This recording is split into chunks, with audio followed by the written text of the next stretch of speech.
وزیر اعظم عمران خان کا کہنا ہے کہ نون لیگ سیاسی جماعت نہیں، ایک مافیا کی طرح آپریٹ کر رہی ہے، جبکہ اپوزیشن جماعتیں ڈیل کی خبریں پھیلا کر اپنے لیے سیاسی ماحول بنا رہی ہیں۔ تفصیلات کے مطابق وزیر اعظم عمران خان کی زیر صدارت حکومتی ترجمانوں کا اجلاس ہوا، جس میں موجودہ سیاسی و معاشی صورتحال پر ترجمانوں کو بریفنگ دی گئی۔ وزیر اعظم عمران خان کا کہنا تھا کہ اپوزیشن جماعتیں ڈیل کی خبریں پھیلا کر اپنے لیے سیاسی ماحول بنا رہی ہیں۔ مجرموں سے ڈیل کا مفاہمت قوم سے غداری کے مترادف ہے۔ نون لیگ سیاسی جماعت نہیں، ایک مافیا کی طرح آپریٹ کر رہی ہے۔ انہوں نے ہر شعبے میں رانا شمیم جیسے لوگوں کو استعمال کیا ہے۔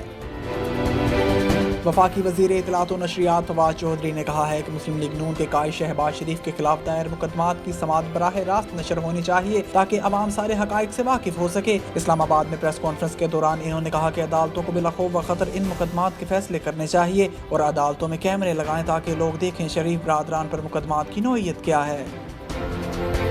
وزیر داخلہ شیخ رشید کا کہنا ہے کہ ٹی ٹی پی کے بعد ہم سننے کو تیار ہیں، مگر پاکستان کی سالمیت سے ٹکرانے والوں سے ٹکرایا جائے گا۔ سینٹ میں اظہار خیال کرتے ہوئے وزیر داخلہ شیخ رشید کا کہنا تھا کہ 15 اگست سے لے کر اب تک دہشت گردی کی تعداد میں اضافہ ہوا ہے۔ بھارتی ایجنسی رو دہشت گردی کے لیے پاکستانی کرمنلز کو استعمال کر رہی ہے۔ اب تک راولپنڈی، اسلام آباد میں 10 پولیس والے ٹارگٹ ہوئے، 2 دہشت گرد پکڑے گئے، داسو اور گوادر واقعات میں گرفتاریاں کی ہیں۔ فیصلے عدالتوں نے کرنے ہیں، ہمیں دہشت گردی کے خلاف ایک بیانیہ بنانا چاہیے۔ خوشی ہے کہ اپوزیشن بینچ بھی دہشت گردی کی مذمت کرتے ہیں، دہشت گردی کے مقابلے میں ہم اپوزیشن کے ساتھ ہیں۔